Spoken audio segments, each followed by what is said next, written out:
uns meurent, c'est pas à cause de l'attaque. C'est pas le diable qui nous attaque, mais c'est Dieu lui-même et ses lois qui nous résistent.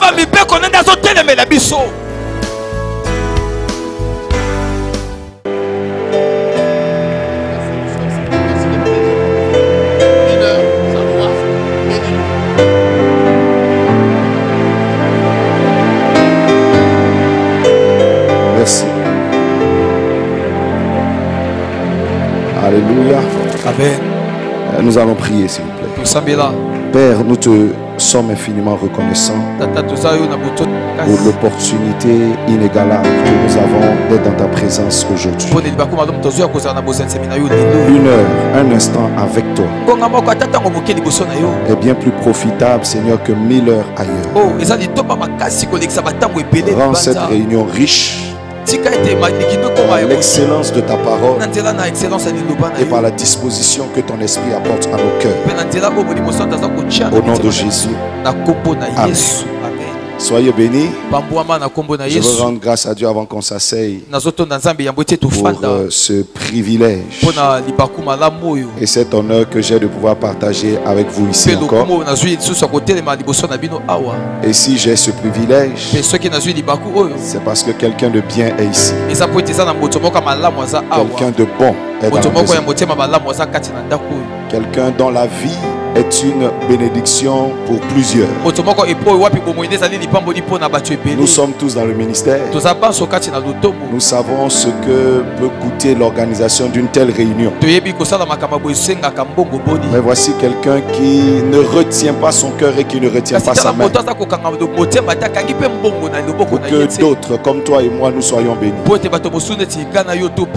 J'ai été surpris d'entendre que c'est en 1 an, 4 mois que cette œuvre est montée. Il faut que tu pries pour moi, Bishop. Je voudrais qu'on acclame le Seigneur pour le révérend Timothée Kabasele. Alléluia. Que le Seigneur te bénisse. Merci pour l'honneur. Je rends grâce à Dieu pour tous les hommes de Dieu qui sont là. Le prophète et son épouse, le docteur et son épouse, mais également le révérend Okubo Patrick, qui est pour moi un ami et un frère. C'est une des valeurs sûres de l'évangile dans notre nation, qui est en train de bâtir une œuvre formidable que Dieu utilise et qui continuera d'utiliser pour notre nation, pour les générations à venir.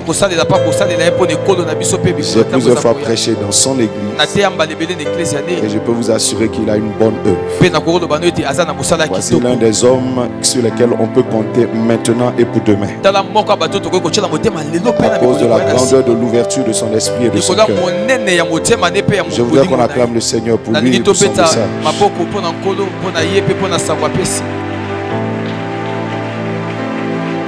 Il est le canal par lequel j'ai rencontré le révérend Timothée. Vous savez, il y a des gens qui rencontrent de bonnes opportunités ou de bonnes choses et qui ne sont pas prêts à aider d'autres. Mais lui, il n'est pas comme ça. Non seulement il m'a permis de le rencontrer, le révérend Timothée a béni notre assemblée, mais il est la courroie par laquelle je suis ici aujourd'hui. Que Dieu te bénisse. Merci au Seigneur pour la vie de tous les hommes de Dieu qui sont là et tous les servants de Dieu. Je rends particulièrement grâce au Seigneur pour les frères et les sœurs qui prennent soin de nous et qui rendent notre séjour ici à Kinshasa agréable. Que Dieu vous bénisse.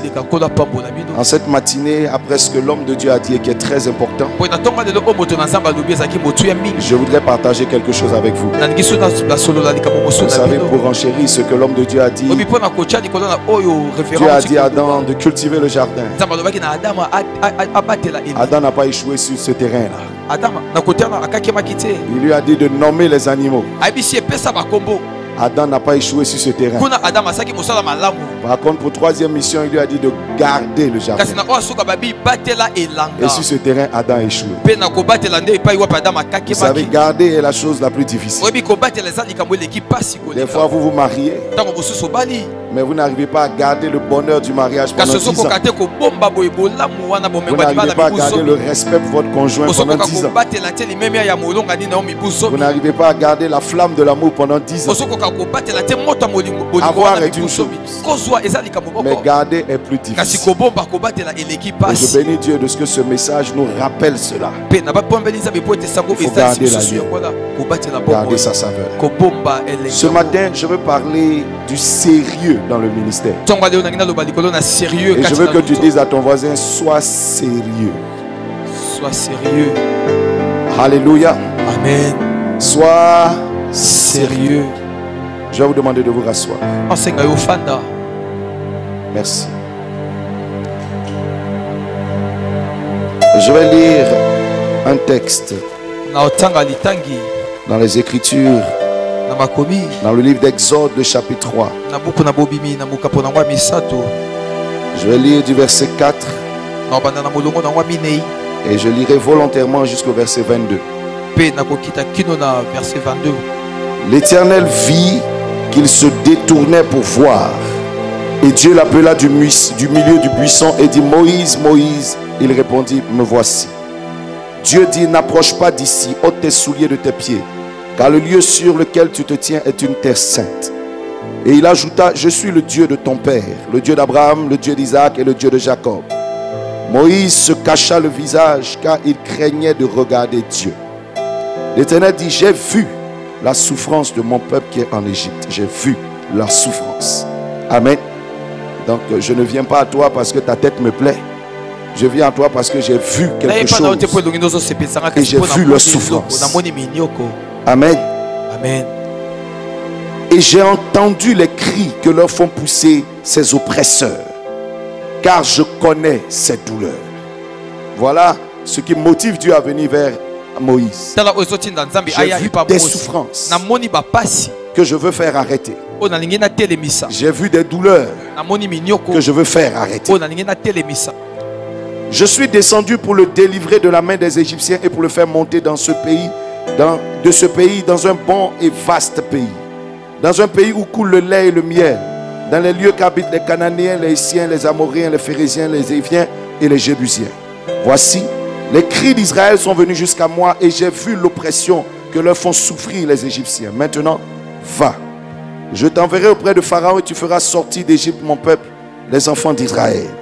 Moïse dit à Dieu, qui suis-je pour aller vers Pharaon et pour faire sortir d'Égypte les enfants d'Israël? Dieu dit, je serai avec toi et ceci sera pour toi le signe que c'est moi qui t'envoie. Quand tu auras fait sortir d'Égypte le peuple, vous servirez Dieu sur cette montagne. Moïse dit à Dieu, j'irai vers les enfants d'Israël et je leur dirai, le Dieu de vos pères m'envoie vers vous. Mais s'ils me demandent quel est son nom, que leur répondrai-je? Mon Dieu dit à Moïse, je suis celui qui suis. Et il ajouta, c'est ainsi que tu répondras aux enfants d'Israël. Celui qui s'appelle je suis m'a envoyé vers vous. Dieu dit encore à Moïse, tu parleras ainsi aux enfants d'Israël. L'Éternel, le Dieu de vos pères, le Dieu d'Abraham, le Dieu d'Isaac et le Dieu de Jacob m'envoie vers vous. Voilà mon nom pour l'éternité. Voilà mon nom de génération en génération. Va, rassemble les enfants d'Israël et dis-leur, l'Éternel, le Dieu de vos pères m'est apparu. Le Dieu d'Abraham, d'Isaac et de Jacob. Et il a dit, je vous ai vu et j'ai vu ce qu'on vous fait en Égypte. Et j'ai dit, je vous ferai monter de l'Égypte où vous souffrez, dans le pays des Cananéens, des Hittiens, des Amoréens, des Phéréziens, des Éviens et des Jébusiens, dans un pays où coule le lait et le miel. Ils écouteront ta voix. Et tu iras, toi et les anciens d'Israël, auprès du roi d'Égypte. Et vous lui direz, l'Éternel, le Dieu des Hébreux, nous est apparu. Permets-nous de faire 3 journées de marche dans le désert pour offrir des sacrifices à l'Éternel notre Dieu. Je sais que le roi d'Égypte ne vous laissera point aller si ce n'est pas une main puissante. J'étendrai ma main et je frapperai l'Égypte par toutes sortes de prodiges que je ferai au milieu d'elle. Après quoi il vous laissera aller. Je ferai même trouver grâce à ce peuple aux yeux des Égyptiens. Et quand vous partirez, vous ne partirez point à vide. Verset 22. Chaque femme demandera à sa voisine et à celui qui demeure dans sa maison des vases d'argent, des vases d'or et des vêtements. Et que vous mettrez sur vos fils et vos filles. Et vous dépouillerez l'Égypte. Parole du Seigneur. Alléluia. Amen. Alléluia. Amen. Sois sérieux. Ça va sérieux dans le ministère. Vous savez, la vie même est une affaire sérieuse. On peut échouer un examen, on pourra reprendre. On peut rater une opportunité. On pourra trouver une autre opportunité. Mais tu n'as pas le droit de rater ta vie. Parce que tu n'auras pas une autre opportunité. Tu as une seule vie. Tu n'en auras pas deux. Et si tu as déjà raté 30 ans, c'est déjà raté. Je prie que les autres années ne soient pas ratées. Et il n'y a que ceux qui sont sérieux qui arrivent à réussir leur vie. Avant de commencer, je vais te poser quelques questions. Et je voudrais que souvent peut-être tu les poses à ton voisin. En tant que serviteur de Dieu, en tant que leader, quel que soit le poste que tu occupes dans l'église.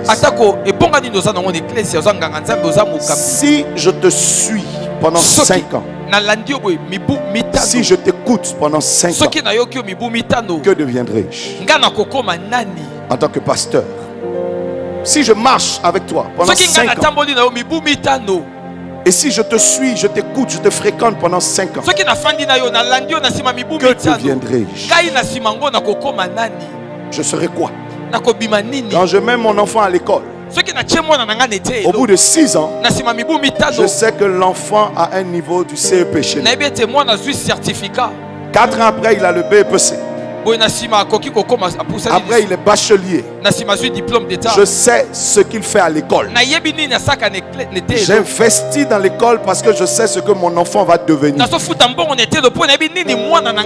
Mais si je mets mon enfant auprès de toi, en tant que pasteur, au bout de 5 ans, que sera devenu mon enfant? Si je te confie ma vie pendant 5 ans, au bout de 4 ans, que sera devenu ma vie? Jésus-Christ a dit à Pierre, si tu me suis, tu deviendras un pêcheur d'hommes. Et Pierre est devenu un pêcheur d'hommes. Vous savez que ceux qui ont suivi Moïse l'ont suivi pendant 40 ans et ils sont tous morts. Ils l'ont suivi pendant 40 ans. Ils n'ont jamais vu la terre promise. Ils ont marché avec lui, ils l'ont écouté pendant 40 ans. Ils l'ont fréquenté 40 ans. Ils ont passé 40 années dans le désert. Ils n'ont jamais goûté le lait et le miel. Il a fallu que Josué arrive pour que quelqu'un puisse voir et goûter le lait et le miel.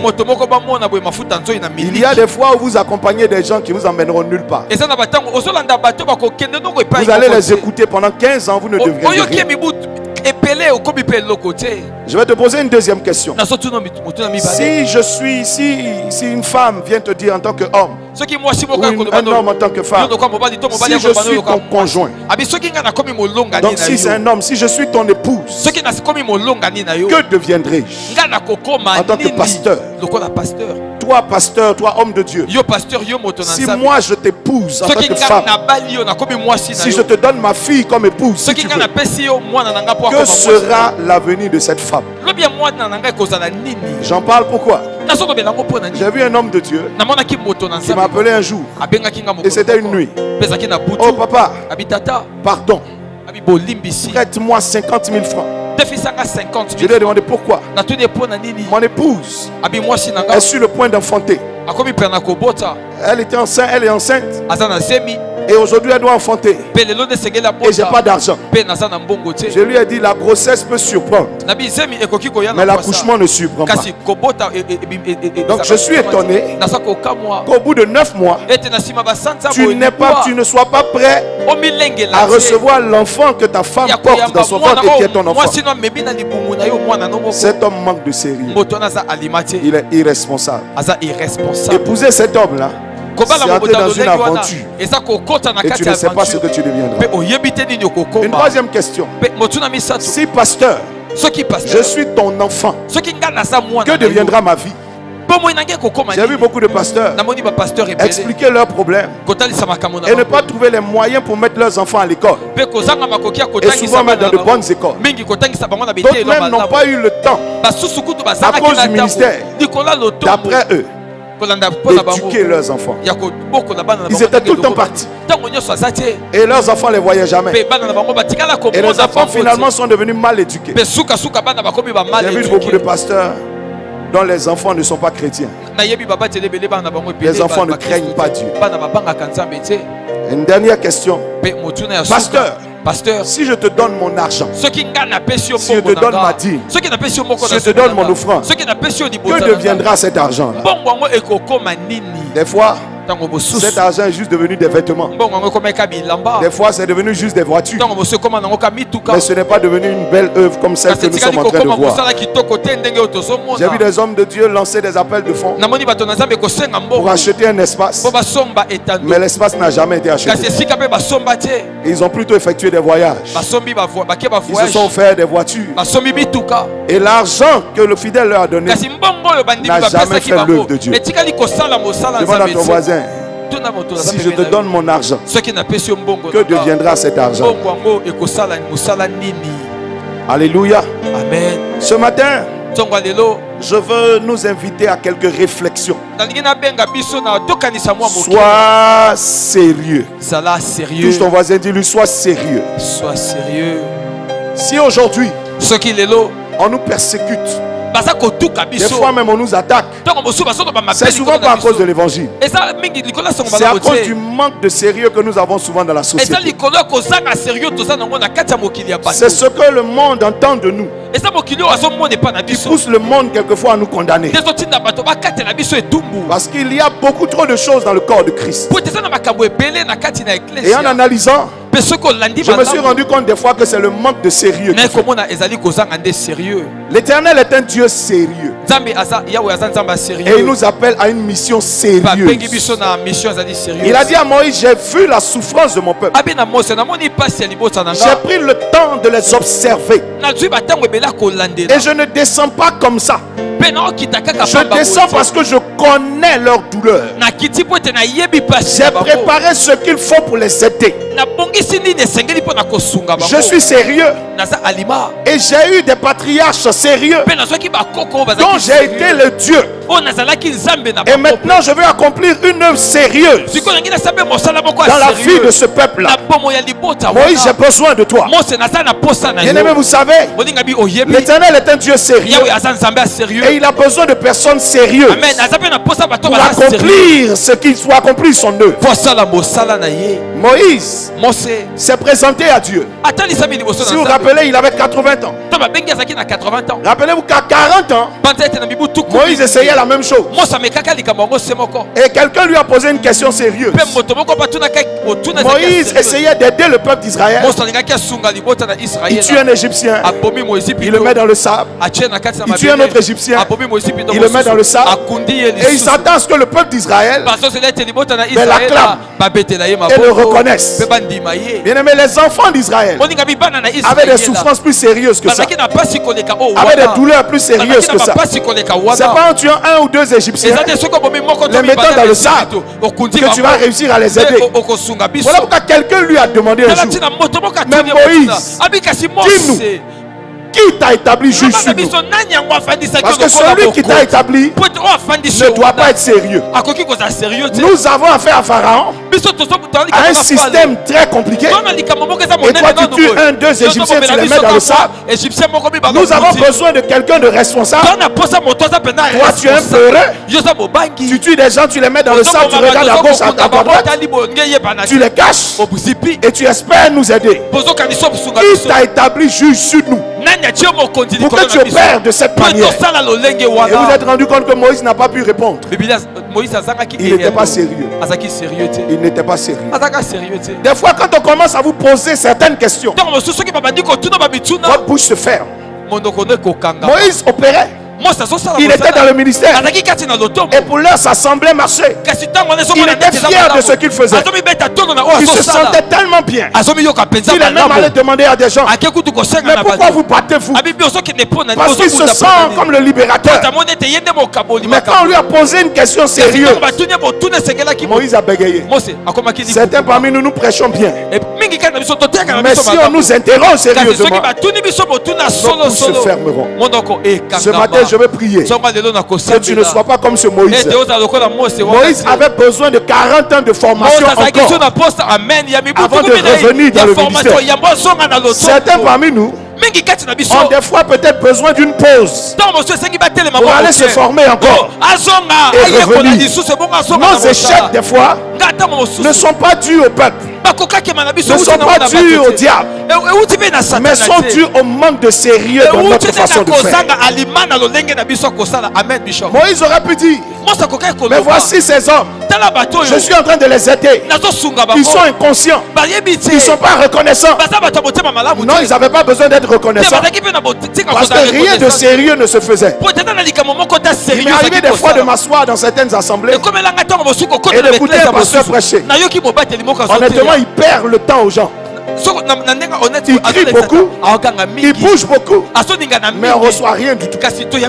Il n'est pas sérieux. Le dimanche matin, ça coûte cher. Les gens laissent la plage, ils laissent la visite de famille, ils laissent leur repos du dimanche, ils se déplacent pour venir t'écouter toi, pour espérer recevoir quelque chose. Ils amènent leur famille, ils amènent leurs enfants. Il ne faut pas qu'ils ressortent comme ils sont venus. Il faut bien qu'ils ressortent avec quelque chose d'édifiant et une raison d'avoir laissé tomber toutes ces autres tâches. J'ai vu des hommes de Dieu ne même pas se préparer et venir à la chair et te dira, aujourd'hui je sens que l'onction, l'esprit me dit de ne pas prêcher. Très souvent il n'a rien préparé. Il n'a rien préparé. Alors que vous êtes préparé à venir. Et lorsqu'il finit de bricoler de cette manière, il veut que quelqu'un donne la plus grosse offrande de la terre. Il y a quelqu'un, soit sérieux. Sois sérieux. Je parle à quelqu'un. Alléluia. Amen. Alléluia. Amen. Vous savez, il y a ce qu'on appelle la loi de l'attraction. Vous n'attirez pas ce que vous voulez, mais vous attirez ce que vous êtes. Donc vous pouvez vouloir attirer des personnes sérieuses de la société, mais vous n'y arriverez jamais, parce que vous-même vous n'êtes pas sérieux. Quand vous fréquentez quelqu'un de bien, au bout d'une heure vous le savez, au bout de 2 heures vous le savez. Mais quand quelqu'un n'est pas sérieux, on n'a pas besoin de 30 minutes pour savoir. L'écouter juste pendant 10 minutes, ça permet d'évaluer la personne. Si vous êtes sérieux, vous attirerez les personnes sérieuses de la société. Mais si vous n'êtes pas sérieux, vous attirerez les voyous comme vous, ceux qui n'ont rien à faire, ceux qui n'ont aucune vision dans la vie. Ces gens-là viendront collaborer avec toi, parce qu'eux-mêmes sont des plaisantins dans la vie. J'espère que je ne suis pas trop dur avec quelqu'un. Quelqu'un dit Amen. En quoi ça consiste? Sondons ce passage. Moïse avait voulu aider le peuple de Dieu dans le livre d'Exode, le chapitre 2. Mais à Exode 3, on le voit qui demande à Dieu, comment tu t'appelles?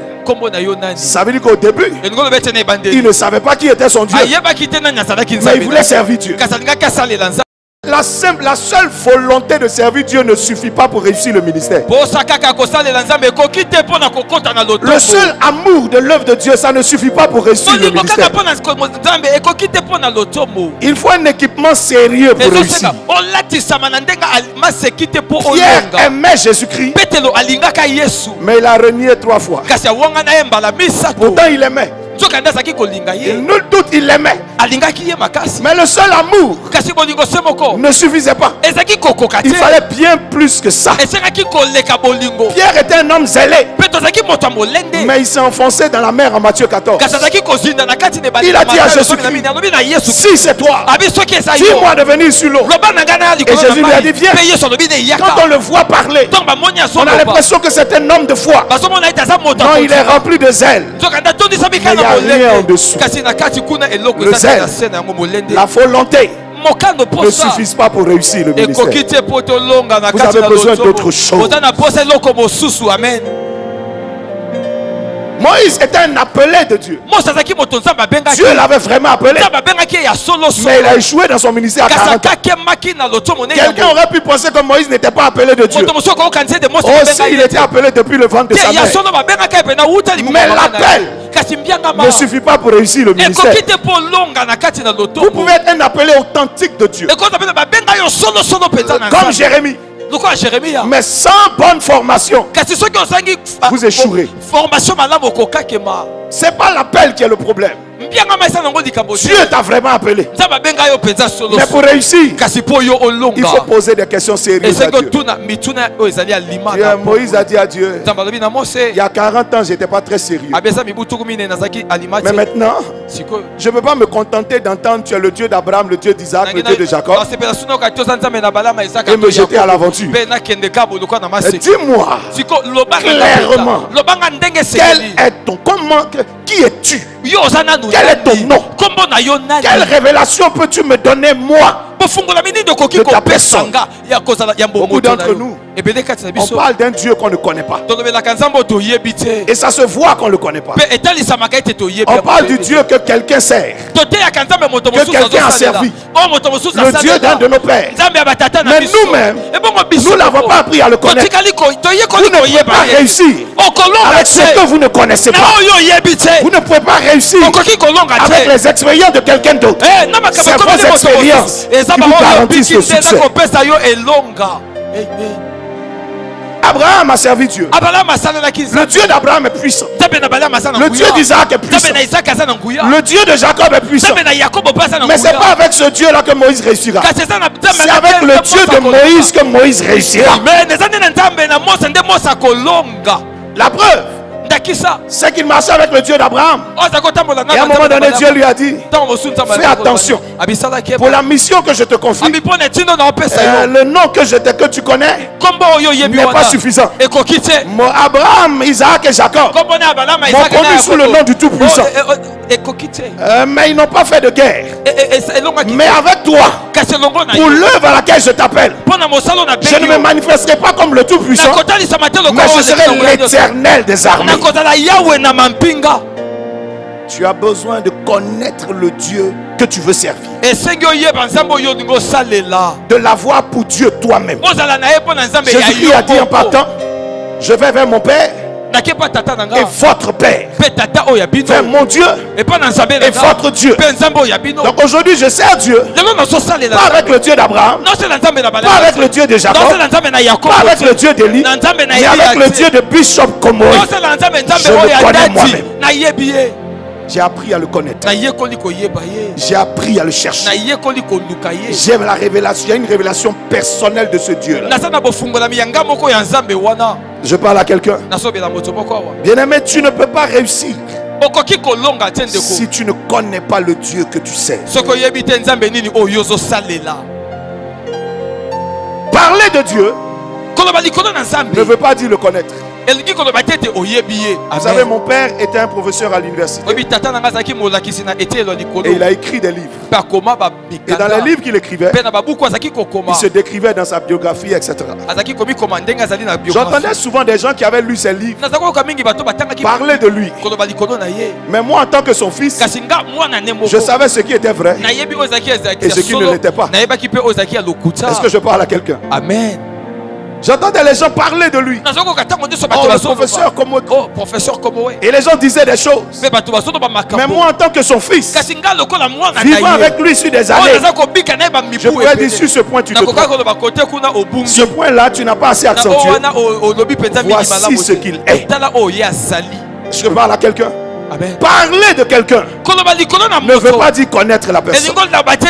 La preuve, c'est que les frères de Joseph ont parlé de Joseph à leur père. Et ils ont dit à leur père, ce que nous savons de Joseph nous fait dire que Joseph est mort. Il ne vivra pas. Il ne survivra pas à cette attaque-là. Mais en Genèse 45, ils sont revenus lui dire, papa, on ne le connaissait pas. Joseph dont on a parlé, il n'est pas mort. Il vit. Des fois, Les gens vous sous-estiment.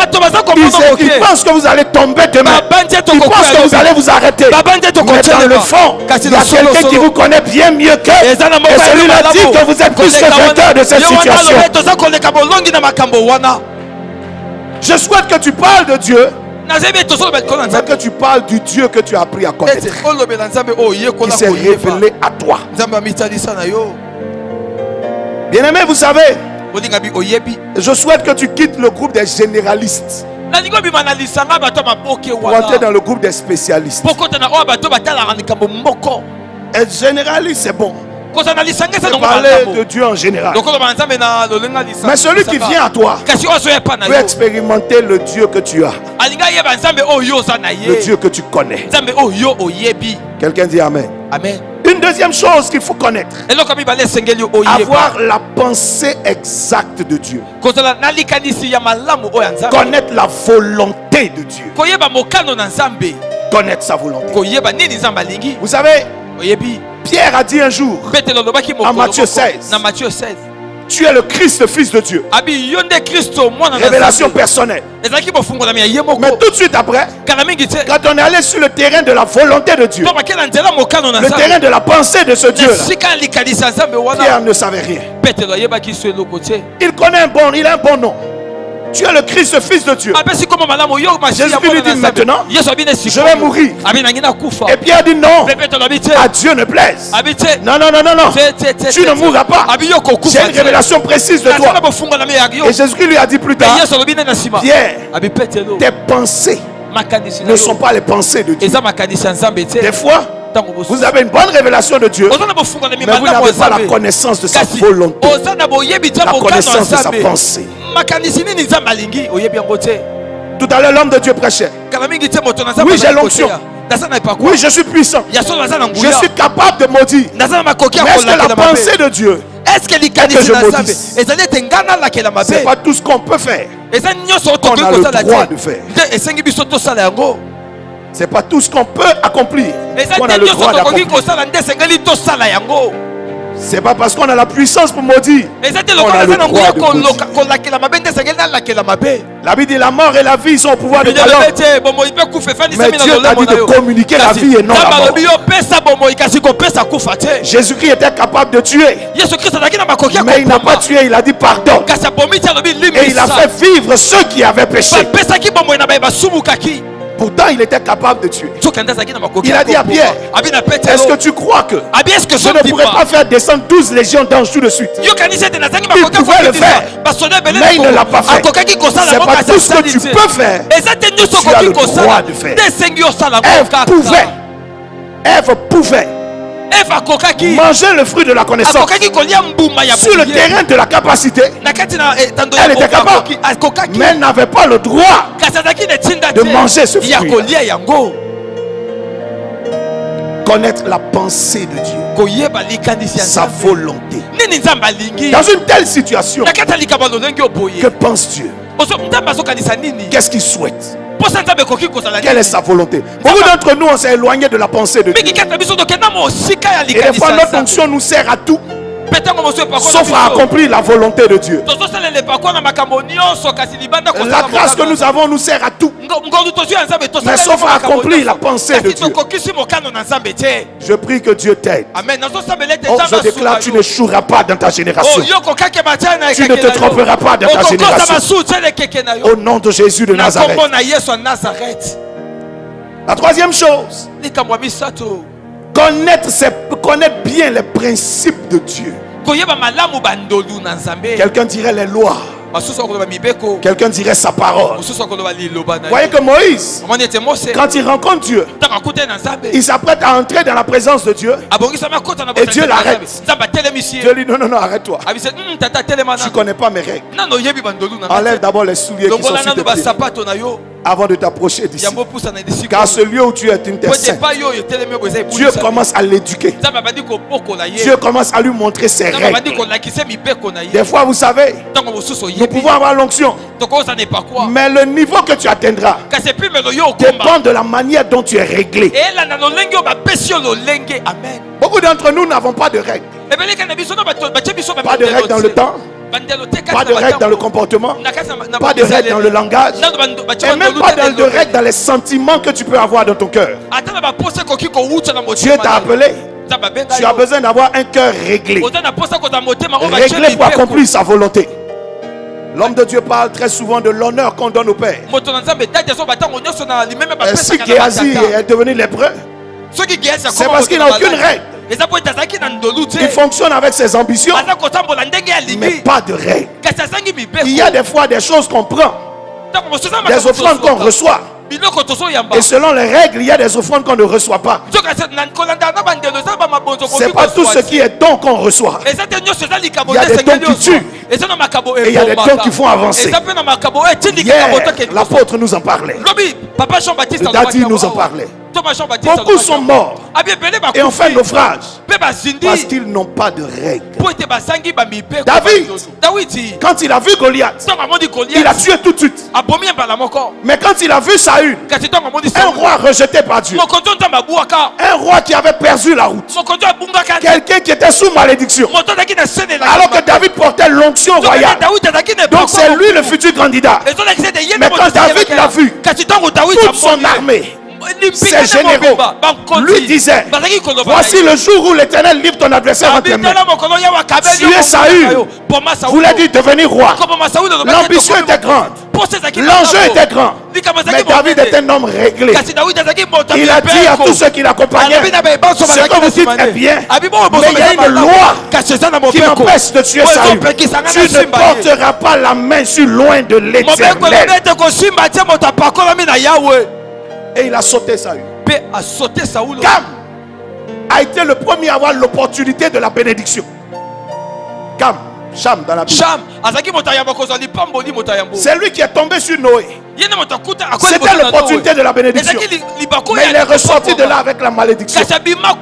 Parce qu'il n'a pas de règles dans sa conduite.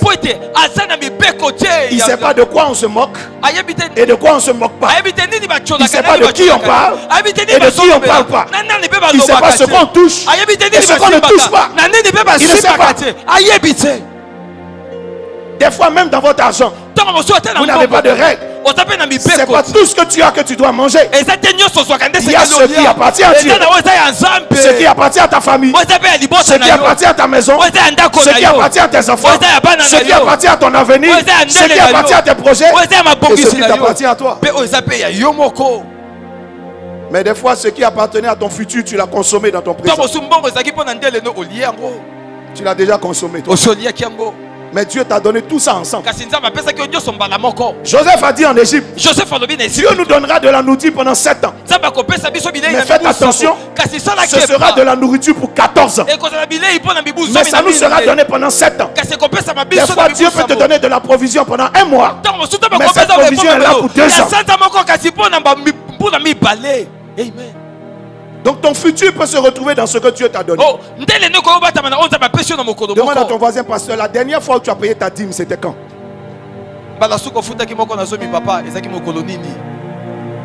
Il est le premier qui croit à la dîme et qui prêche la dîme, mais qui ne paye jamais sa dîme. Il n'est pas sérieux. Il n'est pas sérieux.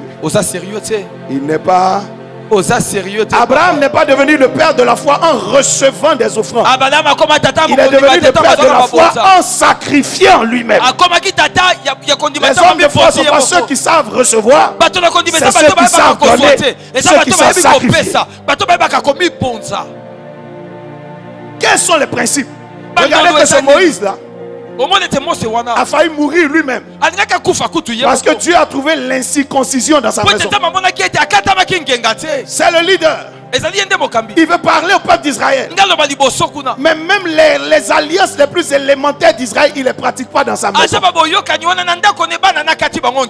Et la Bible dit: sa femme, qui était fille de sacrificateur, l'a sauvé de la mort. Quand elle a vu Moïse mourir, elle dit: je sais pourquoi il est en train de mourir.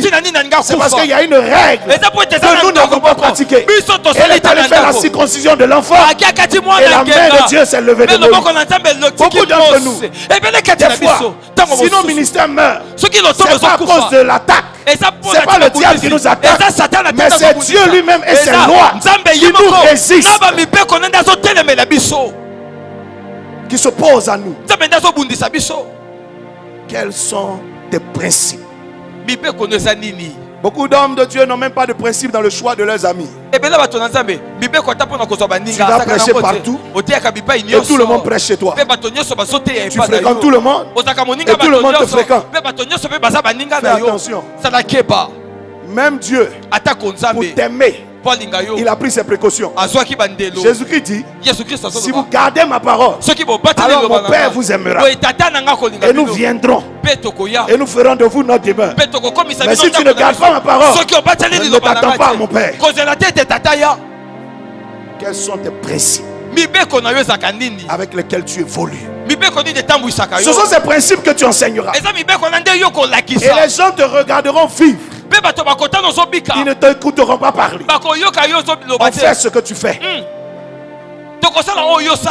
On te suit et on t'imite. Un bon disciple est d'abord un bon imitateur. C'est ce qu'il voit qu'il reproduit. Vous pouvez prêcher ce que vous voulez, mais vos fidèles feront ce que vous faites. Ils marcheront comme vous marchez. Ils serviront comme vous servez. Si vous servez avec sérieux, ils serviront sérieusement. Si vous êtes un plaisantin, ils plaisanteront avec vous. Connaître votre quatrième chose, connaître votre appel avec précision. Moïse a demandé, qui suis-je pour aller accomplir cette mission? Cette question est une question simple, mais la réponse est souvent très difficile. On a vu Jérémie se définir, et Jérémie dit, je suis un enfant. Et Dieu lui a dit, Jérémie, ne dis plus ça, parce que depuis le sein de ta mère, depuis que même tu étais un embryon, tu n'étais pas seulement un enfant, tu étais prophète. C'est pas maintenant que tu es grand que tu seras un enfant. Moïse ne savait pas qui il était. Il n'avait pas de définition de sa personne.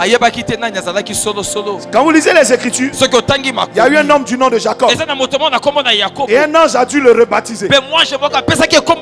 Parce que Jacob ne se connaissait pas. Quand vous ne savez pas qui vous êtes, vous acceptez ce que vous ne devriez jamais accepter. Et vous vous soumettez à ce à quoi vous ne devriez jamais vous soumettre. Pourquoi Jésus-Christ a accepté d'aller à la croix? Pas parce qu'il était faible, mais parce qu'il savait qui il était. Et il savait que la croix pouvait le bloquer pendant 3 jours. Mais après 3 jours, il ressuscite. Quand vous savez qui vous êtes, vous savez quel défi vous pouvez relever et quel défi vous ne pouvez pas relever. Amen. Dans mon pays, on a eu la crise. Oh, tous les hommes de Dieu ont parlé. Chacun se jouait les prophètes de la nation. Et vous savez, dans notre génération, c'est facile de dire je suis le père de la nation. Parce que tu as 2000 personnes qui t'écoutent là, tu te sens le père de tout le pays. Et c'est des erreurs graves. Graves. Je ne crois pas que quelqu'un soit le père d'un pays. Occupe-toi de ce que Dieu t'a dit de faire. Et ça suffira. Mais chacun veut être le père de le père de le père de le père. Parce qu'il a quelques personnes qui l'appellent papa. Si on fouille, peut-être que tu n'es pas un vrai père. Vous savez, les fidèles nous flattent beaucoup. Il t'appelle papa, mais 2 jours après, il va dans une autre église, il appelle un autre papa. Donc finalement, il est le fils de qui? Alléluia. Amen. Tout le monde se sentait comme une voix autorisée pour dire comment est-ce que la crise finirait. Et les prophéties divergeaient. Parce que chacun veut être le prophète major du pays. Demande à ton voisin, qui es-tu? Qui es-tu?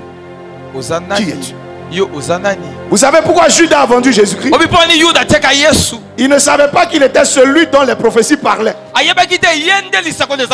Quand on disait que le fils de la perdition allait vendre Jésus-Christ, il ne savait pas qu'il était celui-là. Sinon peut-être il aurait fui depuis. Et pourtant c'était lui. Pourtant c'était lui. Qui es-tu dans l'œuvre de Dieu? Quel est ton appel précis? L'homme de Dieu disait tout à l'heure, il y a des gens qui sont passés du ministère d'évangéliste, après il est devenu apôtre. Et comme ça ne marche plus, maintenant il est prophète. Celui-là il n'est rien. Il est même dangereux. Parce que quelqu'un qui change chaque 6 ans, ben, tu ne sais pas où il te conduit finalement. Moïse voulait délivrer les enfants d'Israël. Mais lui-même ne savait pas qui il était. Il ne savait pas. Tantôt il se sent comme le fils de Pharaon. Tantôt il se sent comme membre du peuple d'Israël. Il a besoin d'avoir une définition précise. Moïse tue un Égyptien. Mais le soir il dort chez Pharaon. Le soir il appelle Pharaon papa. Mais le matin il tue les Égyptiens. Ou tu es un Égyptien, ou tu es hébreu. Mais tu ne peux pas dormir chez Pharaon et vouloir déstabiliser Pharaon. Voilà quand Dieu le ramène, Dieu lui dit Moïse, ne procède plus de la même manière. Va dire à Pharaon que tu es son adversaire à partir d'aujourd'hui. Tu n'es pas son ami, tu n'es pas son fils, tu n'es pas son fils adoptif. Tu deviens son adversaire. Tu viens au nom du Dieu d'Israël. Qui es-tu? Un jeune prophète est allé trouver un vieux prophète sans savoir lui-même qui il était. Le vieux prophète l'a écouté et le vieux prophète lui a donné à manger et il a mangé et il est mort. Le vieux prophète lui a dit voici ce que tu es. Tu es quelqu'un qui n'est pas sérieux. Tu ne sais pas ce que tu racontes. Tu sais dire aux autres ce que Dieu leur dit, mais tu ne sais pas te dire à toi ce que Dieu te dit. Alléluia. Alléluia. Amen. Quand vous savez qui vous êtes, vous savez vous tenir à votre place dans le ministère. Vous savez. Quand vous êtes en train de faire la cuisine et que vous n'avez pas encore pris le sel, le sel ne se plaint pas. Parce que tôt ou tard, son heure viendra. Son heure viendra. Tôt ou tard. Même si tu veux servir le repas, quand tu auras fini de servir le repas et que quelqu'un va goûter, quelqu'un dira il n'y a pas de sel, on l'appellera. Quand tu sais qui tu es, tu ne te précipites pas, parce que tôt ou tard, ton heure viendra. Merci Bishop. J'étais à une conférence à Cotonou. C'était une conférence assez dense. On était près de 12 invités avec le même thème. Le matin il y avait 2 orateurs. Le soir il y avait 2 orateurs. Bien aimé, quand le premier orateur a fini de prêcher, ça devenait compliqué. Parce que tu ne sais pas quelle est la partie de la Bible qui n'a pas cité. Tout ce que tu as préparé dans ton message, dans tes méditations, il a répété, il a dit ça en 15 minutes. Quand le second est venu, wow.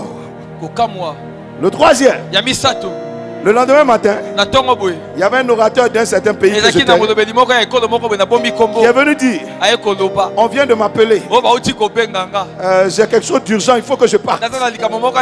Dès qu'il a dit ça, il y a un autre qui lui a dit, mais tu vas traverser mon pays avant de partir. Est-ce qu'on peut partir ensemble? Parce que moi-même j'ai quelque chose à faire. Est-ce que je parle à quelqu'un? C'est quand tu sais qui tu es, tu ne te sous-estimes pas. Parce que tu sais ce que tu apportes. Les sourcils et les cils ne ressemblent à rien. Mais c'est au jour de la sueur que tu connais la valeur des sourcils. Ce n'est pas une simple décoration. C'est bien plus qu'une protection pour toi. Garde ta place. Garde ton rôle. Vous imaginez si ma main essayait de devenir mon pied et que ma tête essayait de devenir ma poitrine, je serais monstre. Quand vous gardez votre place, vous permettez à Christ d'avoir un corps. Mais quand vous changez de place, vous faites de son corps un monstre. On ne sait plus qui tu es. On ne sait plus ce que tu es. Garde ta place. Dis à toi, reste ce que Dieu t'a dit. Reste ce que Dieu t'a dit. Quelqu'un dit Amen. Amen. Alléluia. Il est des fois, vous voyez un homme de Dieu opérer. Quand je vois le prophète opérer, quelle dimension de révélation. Si vous ne faites pas attention, ça vous séduit. Et vous commencez à sentir que votre appel n'est pas le bon appel.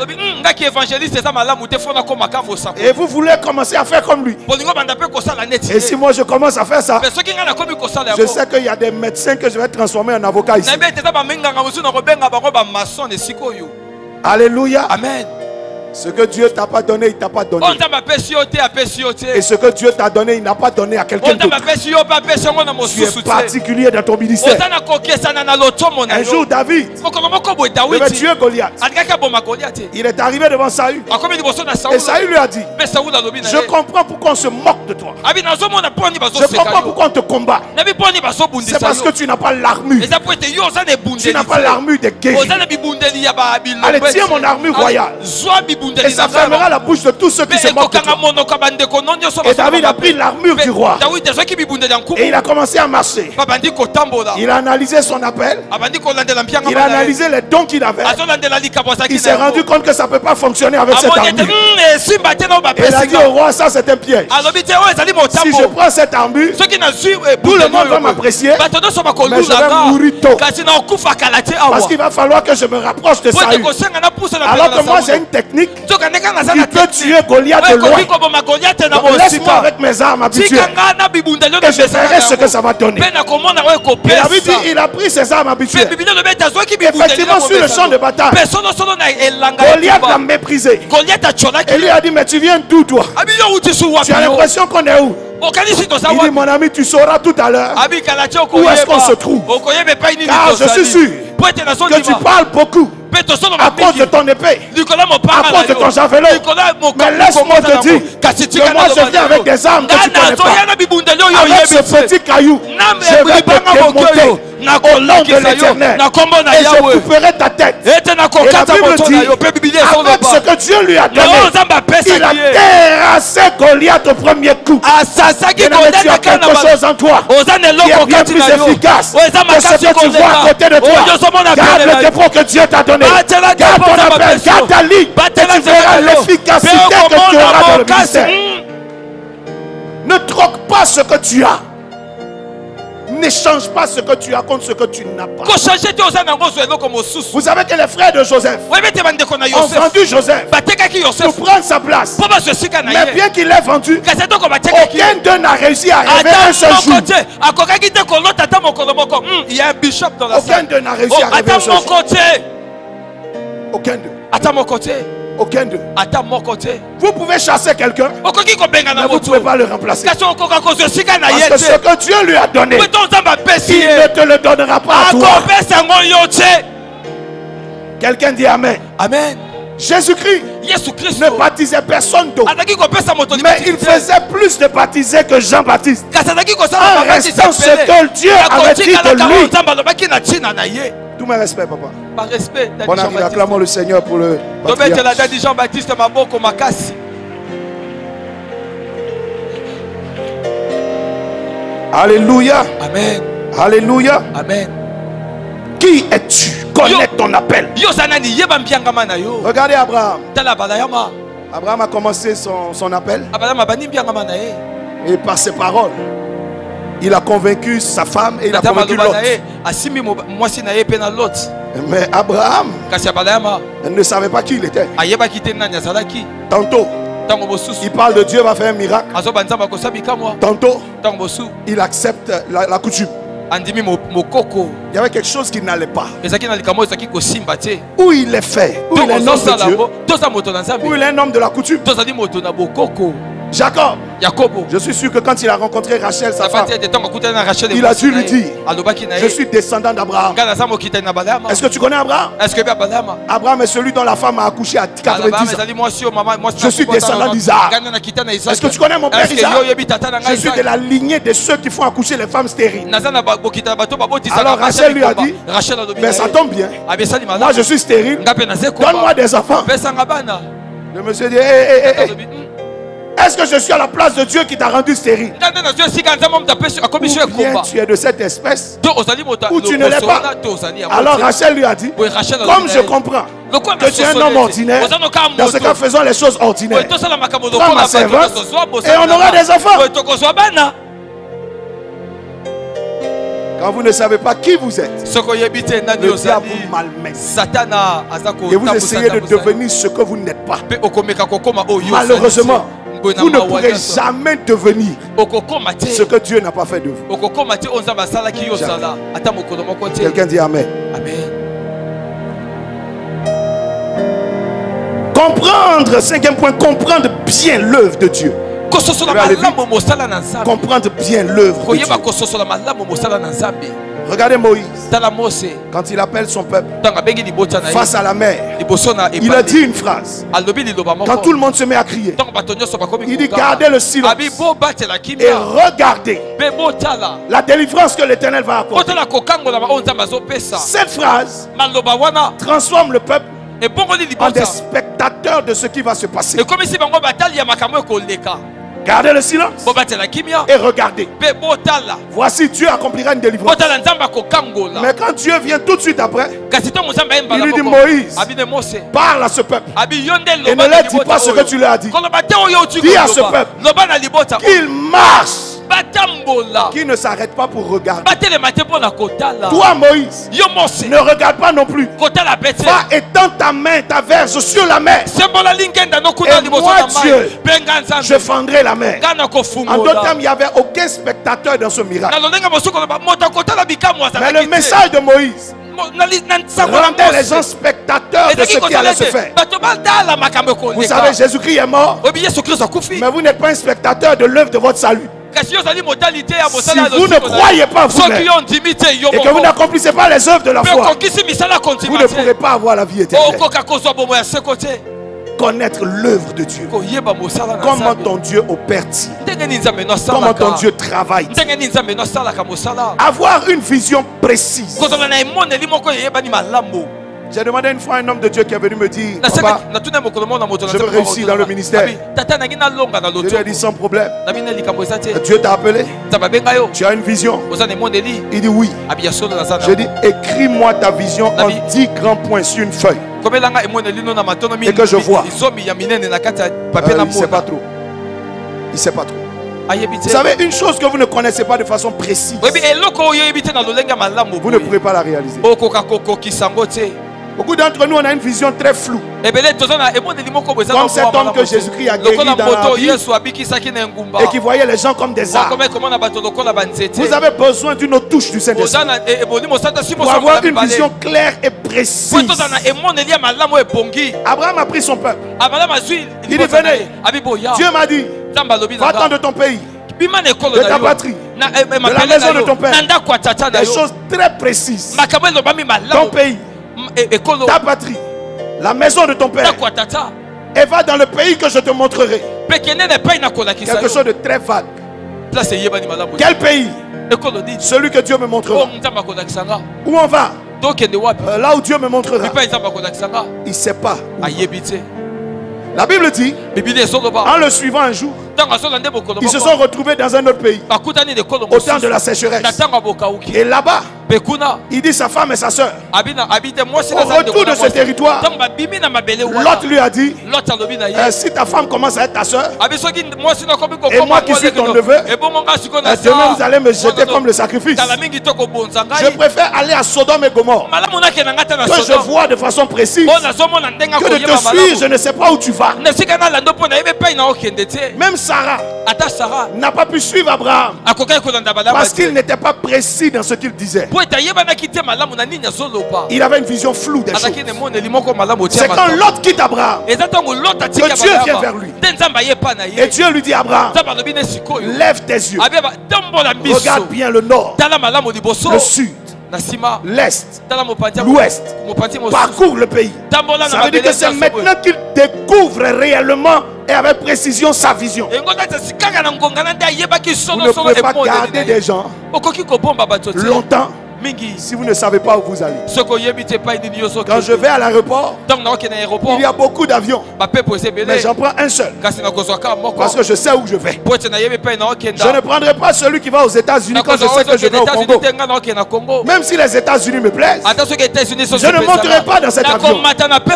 Même si l'avion préparé pour la France est un bel avion, je prendrai l'avion Askai qui va au Congo. Je sais où je vais. Je vais te donner cet exercice à la maison. Écris ta vision de façon précise. 10 points précis. Voilà ce à quoi je suis appelé. Voilà ce que je veux faire. Beaucoup d'entre nous, on n'a même aucune vision réelle de notre vie. Demande à ton voisin, dans 5 ans tu feras quoi?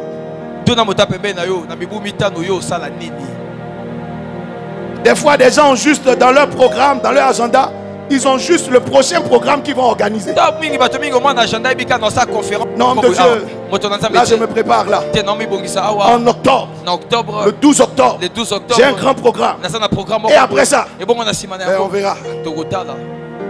Donc toute sa vision s'arrête en octobre. Le 12 octobre. Voilà tout ce qu'il voit. Et après le 12 octobre.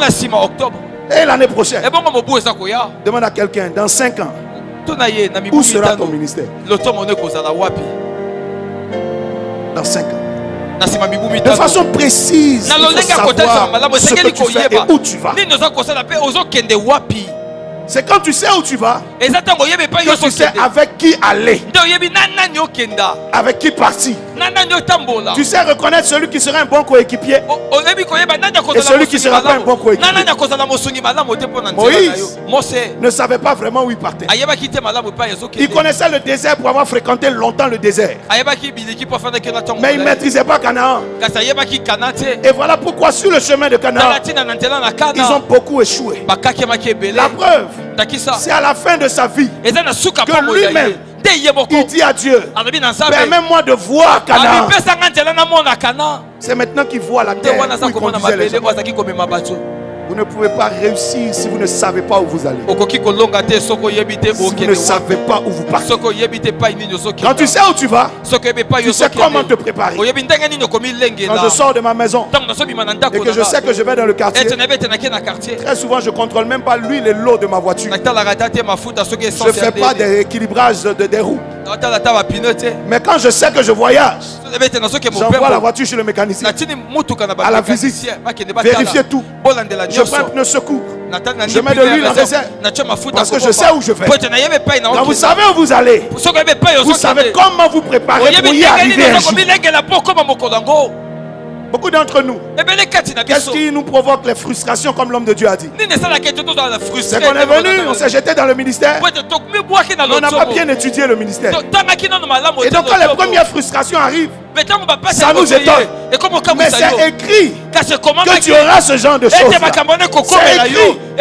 Regarde, si Jésus-Christ, qui est Jésus-Christ, a eu un Judas, c'est que toi tu en auras au moins 12. Tu en auras au moins 40 sur ta route. S'il a eu un Thomas, c'est que toi tu en auras 24. S'il a eu des gens qui l'ont renié, mais on va te renier. Il arrivera aux disciples ce qui est arrivé au maître. Donc la trahison ne doit pas te surprendre. Le reniement ne doit pas te surprendre. L'ingratitude ne doit pas te surprendre. C'est des choses normales du ministère. Jésus-Christ a guéri 10 lépreux. Un seul est revenu. Quand toi tu t'irrites et tu te frustres, tu te dénatures parce que quelqu'un n'a pas été reconnaissant. Et les 9 lépreux de Jésus-Christ. Est-ce que vous savez que c'est un voleur qui a livré Jésus-Christ. Mais Jésus-Christ a sauvé un autre voleur à la croix. Des fois, quand vous vous détruisez en vous-même, si vous avez rencontré un Ivoirien qui vous a frustré, quand vous croisez un autre Ivoirien, mais Jésus-Christ a vu un voleur, Judas, le vent, mais il a sauvé un autre voleur à la croix en disant, toi tu seras avec moi aussi. Il n'a pas perdu ce qui faisait sa personne. Quelle est ta vision? Au milieu de tout ce qui se fait au Congo, au milieu de tout ce qui se fait dans l'église, quelle est ta vision à toi? Après la vision, quelle est ta mission? Qu'est-ce que tu as à faire? Quelle est ta mission? Jésus-Christ n'a pas cherché à faire l'église. Sa mission, c'était de mourir, ressusciter et préparer tout ce qu'il fallait pour l'église. Les apôtres ont initié l'église. Quelle est ta mission? Qu'est-ce que tu accomplis réellement dans le corps de Christ? Quand tu rencontres une personne, quelle est ta mission dans sa vie? Des fois, j'ai parlé une fois à un homme de Dieu qui me disait, papa, je suis heureux parce que dimanche, il y a eu telle personnalité qui est venue dans mon église. Oh, je sens que je suis béni. Je lui ai dit, c'est bizarre, mais laisse-moi te dire que si lui il est venu à toi, c'est certainement parce qu'il a besoin de toi. Donc c'est pas toi qui es béni, c'est lui qui est béni de toi. Tu es en train de rater ta mission. Vous savez, des fois on a tellement vu ceux qui viennent comme des bénédictions pour nous que finalement nous n'avons pas accompli l'œuvre que Dieu voulait qu'on accomplisse dans l'œuvre. Nous sommes contentés de leur dire à tout moment, vous êtes bénis. Vous êtes bénis. Dieu va vous élever. Alors que le monsieur est venu à toi parce qu'il a quelque chose qui ne va pas. Il a quelque chose qui ne va pas. Des fois, quand vous n'avez pas compris votre mission, vous provoquez plus de souffrance dans la vie de celui qui vient à vous qu'il en avait auparavant. Alors que Dieu dit à Moïse, c'est parce que j'ai vu leur souffrance que je les ai conduits à toi. Donc toi ne les fais pas souffrir, délivre-les de leur souffrance. Mais des fois, quand vous ne comprenez pas votre mission, vous apportez plus de souffrance que de délivrance. Je vais peut-être aller vers la fin en disant quelque chose. Une fois, on était à une réunion de pasteurs à Abidjan. Et puis, juste après la crise, et la majorité des hommes de Dieu disaient, oh, on nous persécute parce que le maire de la commune où je suis avait commencé à vouloir prendre des décisions de fermer certaines églises pour plusieurs raisons, nuisances sonores et tout le reste. Et tout le monde disait, on nous persécute, il faut qu'on fasse un front. Cela dit, moi j'ai une autre question. Notre problème, je pense, c'est notre utilité dans la commune. Que c'est vrai, il y a des taxis ici, je vois des taxis jaunes chez nous, on les appelle les Wow. Les Baka, qui sont les minicars. Ils font beaucoup de bruit dans la ville. Ils roulent très mal. Ils n'ont pas de permis de conduire. Ils ont tout le temps des accidents. Mais pourquoi le maire ne les arrête pas? Parce que le maire sait que malgré leur bruit, ils transportent la population quand même le matin. C'est leur utilité qui les maintient là. Mais des fois, nous en tant que pasteurs, quand le maire de la commune s'assoit et qui fait le bilan, il ne voit pas ce que nous faisons. On reçoit des gens dans nos assemblées, on lève les mains vers le ciel, on tombe, on donne des offrandes et on repart. Des fois même la ruelle qui est devant l'église, nous n'en prenons pas soin. Nous n'avons aucun acte qui permet à la commune d'avancer. Voilà pourquoi le maire se demande des fois, mais à quoi servent toutes ces églises dans sa commune à lui? Qu'est-ce que ça lui apporte? J'ai envoyé un missionnaire dans une région reculée et je lui ai demandé, qu'est-ce que tu vas faire quand tu arrives? Il dit, papa, dès que j'arrive, je cherche un petit coin où dormir. Et le lendemain, je commence à évangéliser. Il faut qu'en 3 mois, les choses soient déjà lancées. Je lui ai dit, je vais changer ta manière de faire. Tu vas partir dans ce village, pas comme un boy, mais comme un ministre de l'évangile. Quand tu iras, voici ta lettre de recommandation. Voici ton ordre de mission. Va rencontrer les autorités du village. Et dis-leur que tu es venu en mission. Et voilà ce que tu accompliras à leur côté pour le développement de leur village. Et tu m'informeras. Parce que tout ministre, toute autorité commencera par les autorités avant de finir, avant de continuer. Et quand il a fait ça, et qu'il a présenté son ordre de mission, et qu'il a présenté clairement ce qu'il allait faire dans la commune, le chef du village lui a donné un terrain qu'il n'a pas acheté. Il lui a dit, tu vas commencer ici. Il n'a pas eu besoin pour avoir une parcelle. Sa mission, l'utilité de sa mission lui a donné une parcelle. Lui a donné une parcelle. Quand vous êtes utile à votre environnement, on vous reçoit. Personne ne veut vous dégager. Quand je suis rentré dans le quartier où je suis installé, il y avait beaucoup de braquages. Nous-mêmes, on a été victimes de braquages, de révérend enseigne. Et j'ai commencé à travailler avec la gendarmerie qui est à côté.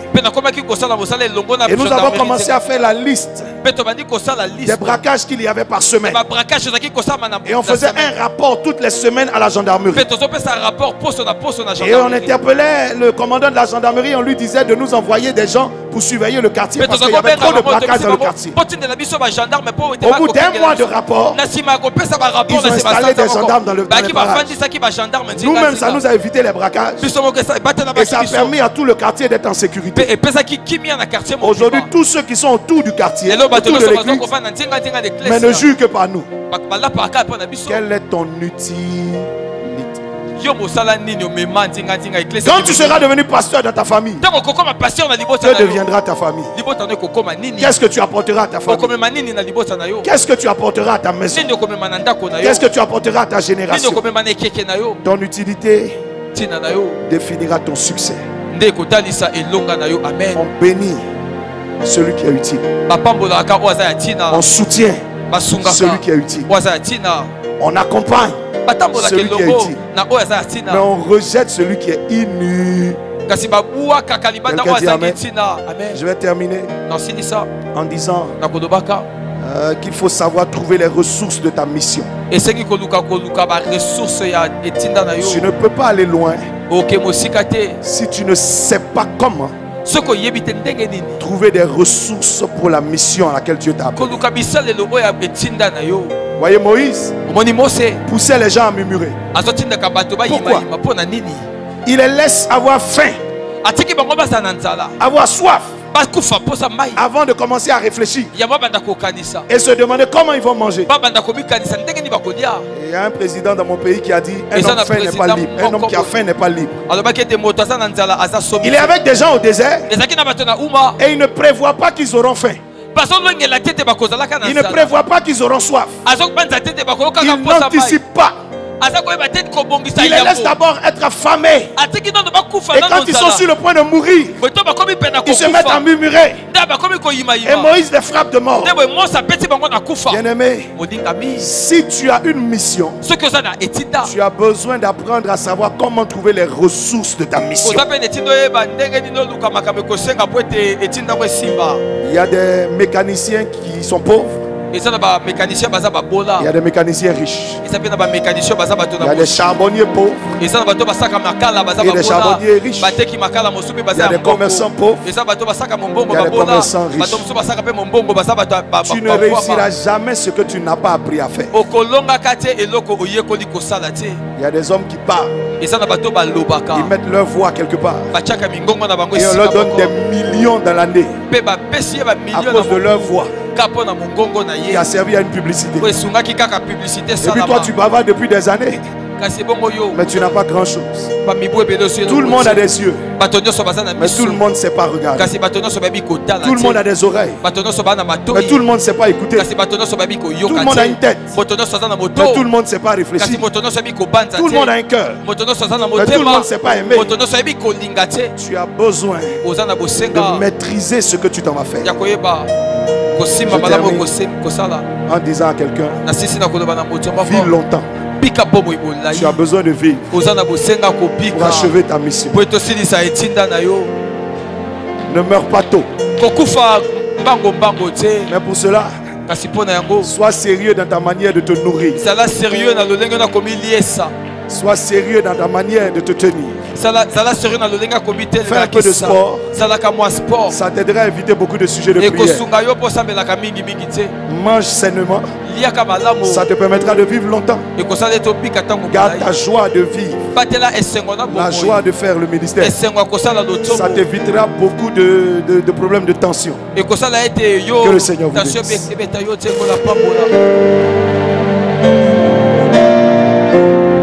Merci d'acclamer Adonai.